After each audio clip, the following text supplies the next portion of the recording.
Nilavati Behera versus state of Odisha 1993।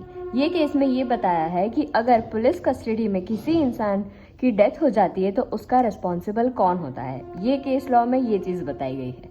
Nilavati का बेटा होता है सुमन बेहरा, जिसको थेफ्ट के केस में, चोरी के केस में पुलिस ले जाती है, उसको डिटेन कर देती है। अगले दिन उसकी बॉडी रेलवे ट्रैक पर मिलती है, बहुत सारी बॉडी इंजरीज के साथ।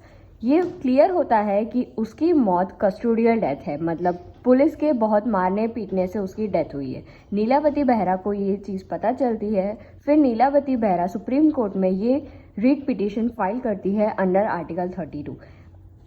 रिट पिटीशन डालने के बाद कुछ लीगल क्वेश्चंस अराइज होते हैं, जैसे कि अगर पुलिस कस्टडी में किसी की मौत हो जाती है तो क्या स्टेट लायबल है, और अगर इसका आंसर हाँ है तो कॉम्पेंसेशन के द्वारा आर्टिकल 32 के अंदर वायोलेशन ऑफ 21 के अंदर कॉम्पेंसेशन डायरेक्टली मिल सकता है या नहीं मिल सकता, और अगर कॉम्पेंसेशन रीट ज्यूरिसडिक्शन के अंदर मिलता है या नहीं मिलता है।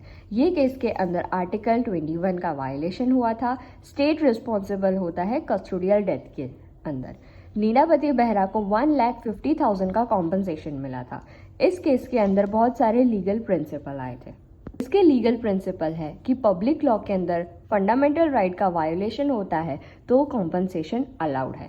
कस्टोडियल डेथ एक serious violation of human right है, और राइट टू लाइफ का मतलब यही नहीं होता कि सिर्फ एग्जिस्ट करना, मतलब सिर्फ जिंदा रहना, लेकिन राइट टू लाइफ का मतलब ये होता है कि जीने के साथ अपनी डिग्निटी के साथ जीना, मतलब अपने प्रॉपर सम्मान के साथ जीना। इस केस का कंक्लूजन आया था कि अगर कोई भी कस्टोडियल डेथ होती है, चाहे वो इंडिविजुअल पुलिस ऑफिसर के द्वारा हो, लेकिन उसके लिए स्टेट रिस्पॉन्सिबल होती है।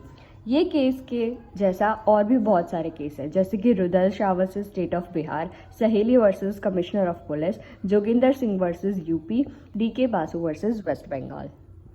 तो ये था Nilabati Behera versus state of Odisha 1993 case law.